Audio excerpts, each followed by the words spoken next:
In the house, it's the Lieutenant Governor, Delbert Hosemann. Good morning, sir. How are you? Great, Paul. It's good to hear your voice. Good to see you. All right, here's a quick shot here that I need your expertise on here. You got physicians in the family here. Yeah, we do. Doctors in Massachusetts are speaking out against what appears to be another case of insurance company knowing what's better for you than they do. Blue Cross Blue Shield of Massachusetts has reportedly started the process of, and I'm quoting here, restricting the use of anesthesia during colonoscopies. Let that sink in a moment. Docs fear that this will discourage people from going through what is already an unpleasant and important procedure. Duh! Well, I think they should start, Paul, with all Blue Cross Blue Shield employees, and then we'll see how they do a test case. Well, yeah, but surely most of these people who are making this decision are under 50. I don't know. Well, I can't even imagine. Officials from the insurance company said anesthesia won't be paid for unless certain criteria are met, such as chronic conditions or documented fear of medical care. Well, then, if it's a documented fear of medical care, then I'll document it. But I think that's a real pain in the butt to say that. well said, and we will end with that. I think so. So there you go. All right. Man, where do we start off here? There's just so many things going on. Yes, sir. I was going to ask you, in this political environment, and I say the political environment where you have a new speaker anytime, whether it's a new lieutenant governor or a new speaker, right? Is it a different flavor, different environment in the session when it begins? You know, you always ask good questions, Paul. You know, actually, it is, and I will tell you where I realized this twofold. One, for the last 16 years, except for COVID, we have had. The first day of the session, we have had all of the House members and all the Senate members and no lobbyists or anybody else by my personal residence. And so they come over and we all get to visit, and the Supreme Court judges come and the governor came. And so I was standing there in my hall at the House watching the governor talk to Democrats and Chief Justice visiting with senators, and I saw all of this conversation that went on for a couple of hours. And I was thinking it just had good vibes to it. And then when they swore the statewide in, and I was the last statewide to be sworn in, so they allowed me to give, a couple-minute speech and whatnot. And I did that and talked about things like we would talk about health care, different things, labor force participation rates, some other things. And at the end of that, I thanked them and, told them how much I appreciate them. Now, I appreciate them because I know how hard it is to get there, Paul. I mean, you have to go politic and all that other, and leave your family, and people take shots at you. And then they don't make any money, really. It actually cost them money to be there because they're living in campers down at fairgrounds, some of them. So I appreciate how much it cost them to be there, and I wanted to tell them it was important that they be there. They got elected by the population, and we of Mississippi, and we really going to have a really good 4 years. Well, at the end of that, I folded up my book and I looked up, and there was a standing ovation by Democrats, Republicans, court personnel, just all over. And I just got a feeling that we're more together right now. We did a lot of things the last 4 years, Paul. I mean, we addressed a lot of issues. And it's like we're building on that. And I thought the feeling in there was more get along. I think really more genuine. Maybe I just got a good feeling. So that's a personal. It feels like we're opening up a Starbucks in an affluent neighborhood for the first Starbucks in an affluent neighborhood. We have that type of potential, and not to screw it up. Right. I know there are 5 states. Here's another one of these because we get them all the time. This one, I think, last week was one of the travel people. This one's U-Haul. U-Haul's top 10 growth states in 2023. Right. The top 5 now. The top 5 in the United States of America. Number 5 was Tennessee. Number 4 was South Carolina. Number 3 was North Carolina. Number 2 was Florida. Number 1 was Texas. Right. And I don't think the SEC Football League had anything to do with that, but all southern states, we were not in there, but we're close. And one of the things, regardless of what it is, we've got to find out exactly how to solve that so we can be in that list by next year, or at least as soon as possible? Well, we've started on that, Paul, on 2 or 3 different areas. We have the 6th lowest tax rate now, and we're going to 4% flat. And like Georgia was bragging that they're cutting a 10th to like 5.3 or something. Mm-hmm. And you start looking around at our other competitor states, Missouri and Arkansas, all these others, they're not at the same rate that we are. So we've got that part, but we're also paying off. There are 3 parts to this. We're also paying off a lot of debt. By the end of this year, we'll have paid off $900 million, or 24% of the state's debt, and that's coming to a reason for that. We're also doing away with $267 million worth of bonds that have been authorized but not issued. So we basically are putting our financial shape of our house in order here in Mississippi. We're running the government like a business. That leads us to the labor force participation rate. That's why we don't grow faster than we do, because we're out of people to work. Look at it's like 2.6%, 3% maybe unemployment. That's the number of people looking that aren't employed. Paul, that's full employment. Anybody wants a job in Mississippi can get one. So when we go to recruit people, we're actually recruiting against our own selves, because we plagiarize existing businesses to go build a new business. So we've got to get our labor force participation rate up. How do you do that, though? Because the Wall Street Journal spotlighted Mississippi in a recent article. Yeah, I read it. And did you read the article? Yes, sir, I did. American South is booming. Why is Mississippi left behind? Economic population growth is transforming other southern states. Why not Mississippi? Emphasize our shrinking workforce problem with people working age on the sidelines, younger people moving away. 53.9% of our labor force, 53.9% are employed. That's the lowest in the nation labor force participation rate. 53.9 means slightly a majority of working Mississippians are pulling the wagon. 46.1% decide to ride the wagon. So do we do that by giving them more social benefits, or no, or do we do more face-to-face, or we do like Arkansas did in her announcement last week? If you're not working, you better find a job, or if you're on any type of benefits, we're cutting it. Yeah, and I think it's more the latter, the Arkansas model, than any other. You're hitting on that, Paul. If we continue down this, within the next few years, we'd be where 49% of the people are working and 51% are not. That's not sustainable as our state, or for that matter, it's not sustainable for the country. So you can't have that. So to us, we're going back, and we did this with malice aforethought. Our pre-K now is up to 20,000 kids. We have a 3rd grade reading gate, which has gone well long before I got here.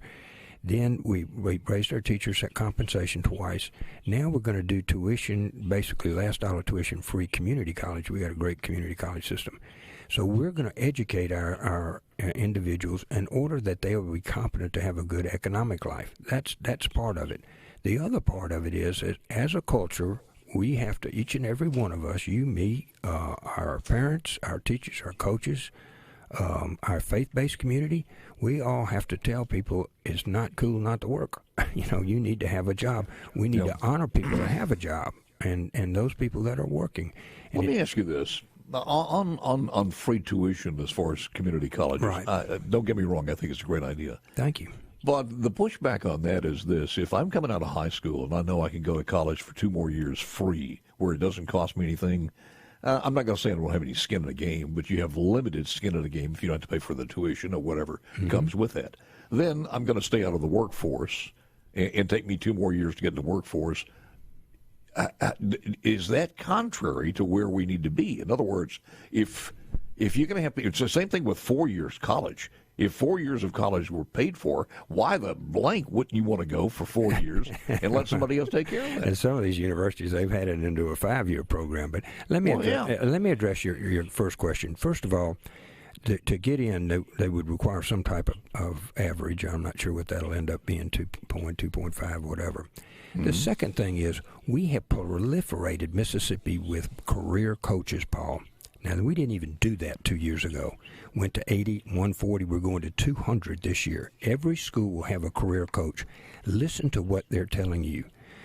As I meet with them, they meet with every junior and senior in that school, and they come up with a career path for that person. So they're not just thinking about going to the prom, but they're thinking about what your job is going to be. We're going to have a break right here. It's going to take us away for a second. I want to continue this conversation. I do too. I want to talk about where they go from there. I think because if there is a merger of the 2 years community college into that workforce, where it's some direction of that one. If you get out and you for 2 years and you look around and no better off than you were when you came in, then free or not, it's contrary to what the results need to be. We'll talk more about this with the Lieutenant Governor coming up next. Proposing a tax amid major declines in state revenue. CNBC's wealth editor Robert Frank joins me now. We pay taxes here, and it's a lot. It's combined, it's close to 15%. You combine that with federal, it's close to 52%. California now looking at a deficit of $68 billion in the coming fiscal year. New York State looking at a deficit of $4 billion. You add to that the migrant crisis, adding maybe $12 billion over the next 3 years. But the legislatures of both states now pushing a wealth tax as their top idea. There are lots of questions whether wealth tax is constitutional. There's now a case before the Supreme Court on a federal level. But on the state level, there is going to be this year, the biggest tax news this year will be the states of California, New York, maybe Illinois, maybe some other high-tax states looking at the possibility of taxing unrealized gains or wealth, not just income as we know it. That would mean well over 52% of their income, and God knows how much over the 52%. Reason I played that is because the 2024 legislative session in the state of Mississippi, it's almost like the conglomerate Walgreens across the street is just screwing up royally, and a mom-and-pop pharmacy on the other side is getting their act together, and now's the time to really make hay out of that. And I feel that in the state of Mississippi, but there are some things we need to do, and you were alluding to workforce development as part of that, so I'll let you continue. Yeah, well, the first thing is, Paul, as I told you, we paid off $900 million in debt at the end of this year, and we repurposed $260 million worth of bonds. That's $1.2 billion. And we hadn't borrowed any money in 3 years after this year. So and gave raises to teachers and raised teachers, and we put $2 billion in roads and bridges and built out waters and sewer. And we have a $1 billion surplus. They have a $68 billion deficit. So, I mean, you're right. We're trying to run Mississippi in a normal business-like manner, a compassionate, caring, conservative business-like manner. And that's what we're doing. On the labor force participation rate, there is a direct correlation, Paul, between education and working, without question.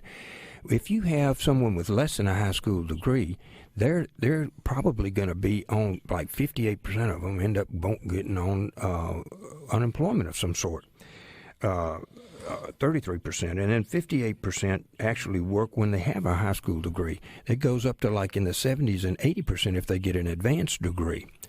Now, like Tennessee did this about 10 years ago, started this community college, the last dollar tuition grant, and they had like a 40% increase. So if I can get someone to get an advanced degree, a 1 year or 2 year certificate from a community college, or maybe even, we only have 24% that are actually get collegiate degrees. If I can get them to get that next year or two, the odds of them being in the workforce go up exponentially, 80 and 90%. Well, we got a 98% of our people are working, so I got a 98% chance these people are going to be working. So if I can get them that certificate or that 2 year certificate or whatever we get them past that high school, that immediately goes to the workforce, labor participation rate. That's where we're going to make a difference, I think, is making sure that our people can compete with China and everybody else by being educated. And the jobs are here, Paul, and we're adding on. Look at the aluminum plant that we've got up there. You see 2 new sawmills coming to Mississippi, all kinds of other stuff. We're making rockets to the moon, all kinds of stuff. What we need is people working. And to do that, I've got to have an educated population. And when they get an advanced degree past high school, my odds go way up that they're going to work.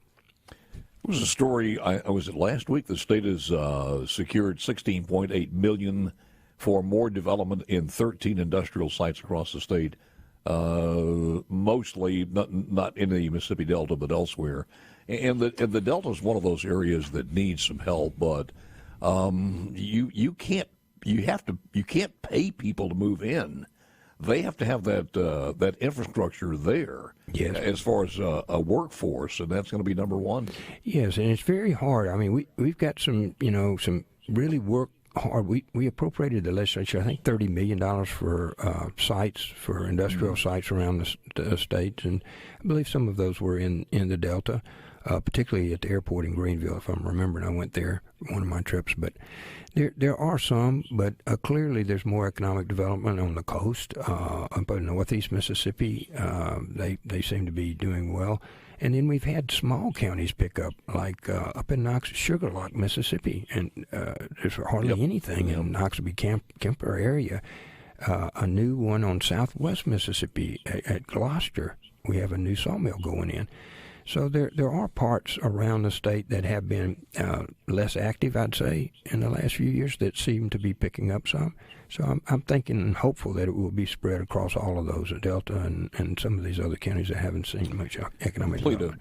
A cut on sports news. It was a couple of weeks ago. Jackson Dart, prior to the game with Penn State, talking about if he had a chance to go to an NFL team, would he go? And he mentioned in there, as a matter of fact, I think I have it here, so I'll just let you had to choose a team to go to in the NFL. Who would it be? Yeah, that's a tough question. It's honestly one that I've thought about. Growing up in Utah, there's not like a close NFL team to me. At one time, I did choose the Jaguars. I mean, honestly, I kind of look at it as living in Texas or living in Florida, place who don't have income taxes or a low income tax like that. So that would be a great place to play. Here's a young man looking at his future, and we think, oh, these kids are not thinking about that. Come on, they are. He's thinking about it. Of course he is. He's going to make $5 or $10 million a year. I would too. Yeah, 52%. Well, if you're making less than that, they're still going to take the money out. Well, in Mississippi, we've lowered it now. I think if you make $40,000, and don't. That's after your deductions and everything. You pay about $400 or $500 in taxes. That's not a driving factor, I don't think, for our workforce. No. It may be for an all-star quarterback of some sort. Dak, I noticed Dak didn't. He's making a lot of money and he deserves it. So I think that's a different thing, Paul. I will tell you, our goal is to get an educated workforce. We think that will raise the labor force participation rate. But your initial question is right. We cannot sustain ourselves as a state. We can't educate ourselves. We can't build our roads and bridges. We can't do all the things we want to do for economic development without an educated workforce. Our labor force participation rate is at a critical mass right now. We got two choices. We can go to where there's more people off the dole than are pulling the wagon, or we can start the other way. And I'm bound to determine the next 4 years to reverse this. Where do you think that report from the state economists that said 42,000 people did not return to the workforce after the pandemic was over? Yeah. What do you think happened to those people? I'm not really sure because is there some kind of economy that's in a cash economy they got working in? Because I know they're eating. I know they're paying real estate taxes. They're buying gas. So where did those people go? I don't know. And we have spent some time trying to get people that may have dropped out of the workforce or were laid off during the COVID times back on. We have critical shortages in all kinds of healthcare issues and manufacturing issues. We can have those people back. They can get a job. I don't think they left the state. We had a small growth in the state. So I don't know where they are. It's very hard for us to determine. We had some of that in schools, Paul. Our schools for a while didn't have the same population. We couldn't find the kids. So it's just almost like they vaporized. We're going to be out of time here before we have a chance to ask you all the things. And I want to touch on health care, encompassing everything from Medicaid to hospitals. Sure. Just a thumbnail sketch before we run out of time. Your thoughts? Well, the first thing is to look in about 2 weeks, and the hearings will start on health care. And we are, and you've seen the new speaker has spoken to this too. We're open to not only the hospitals, those seems to be the salient point, Paul, but we're missing nurses. We got mental health issues. Our pharmaceutical costs are way too expensive. You go down child protective services issues. We've got issues across the healthcare spectrum. And I don't want to just try to bail the hospitals out and say that's the answer. I have met with every hospital from New Albany to Singing River and Pascagoula. Every one of them have told me that simple, using the X word, expansion would not solve their problems. that they have other issues. They have large buildings that may not be useful as they once were. There have a lot of the private physicians are now building their own places to go to orthopedics or gastro that you brought up today, or heart or whatever. They're going away from hospitals, and that's only ending up being simply critical care, ICUs and whatnot.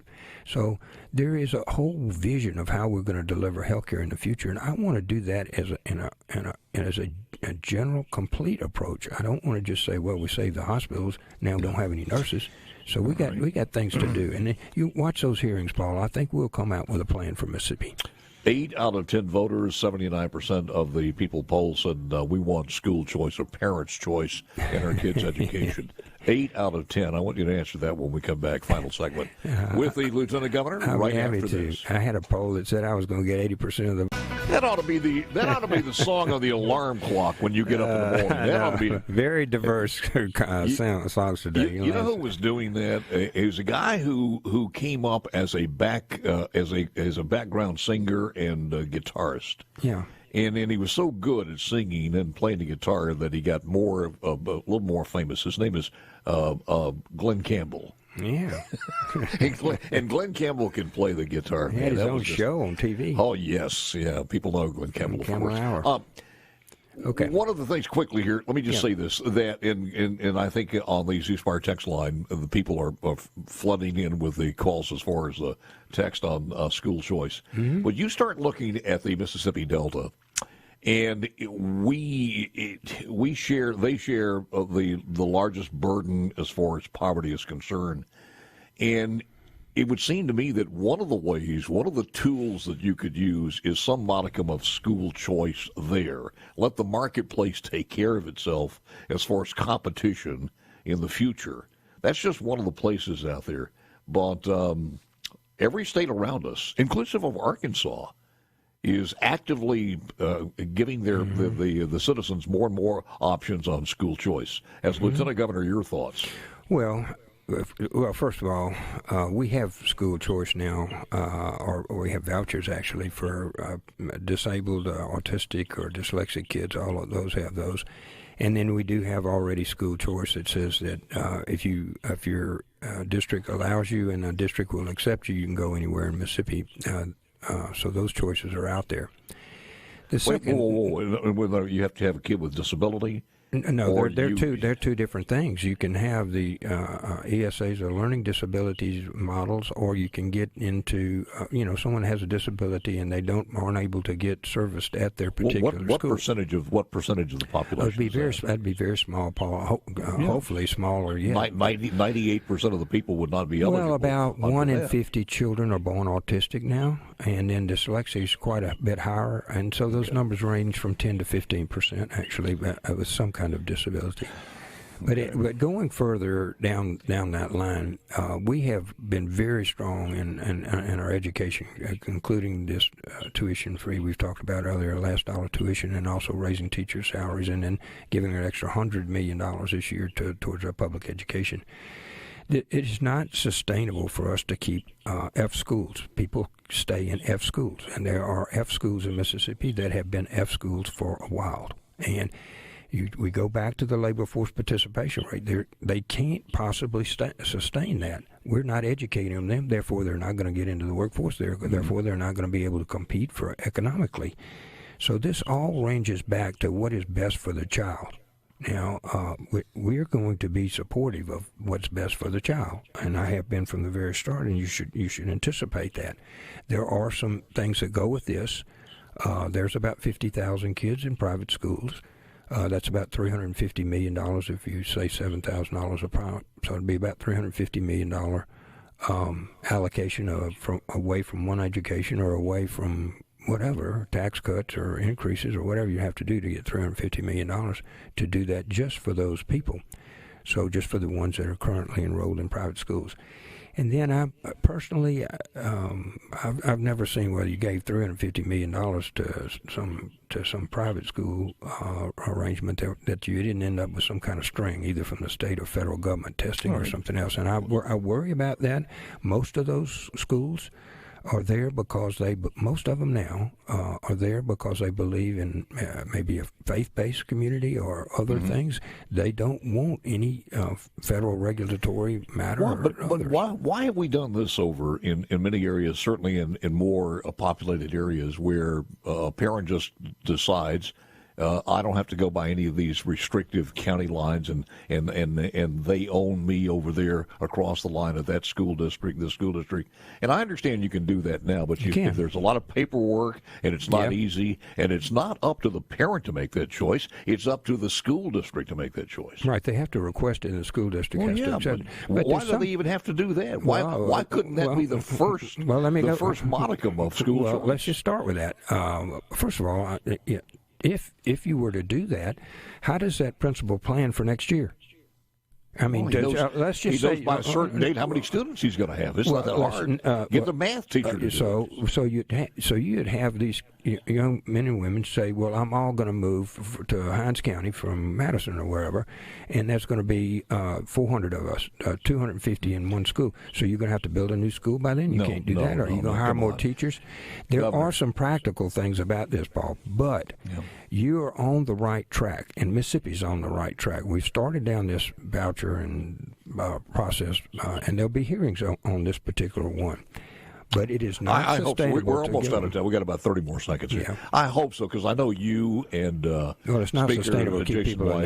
in F schools, Paul. I agree. Jason White and I both agree on that, so we'll see how it goes. We'll be following that, and if you need a microphone at any time, sir, we look forward to getting you back on. That'd be good.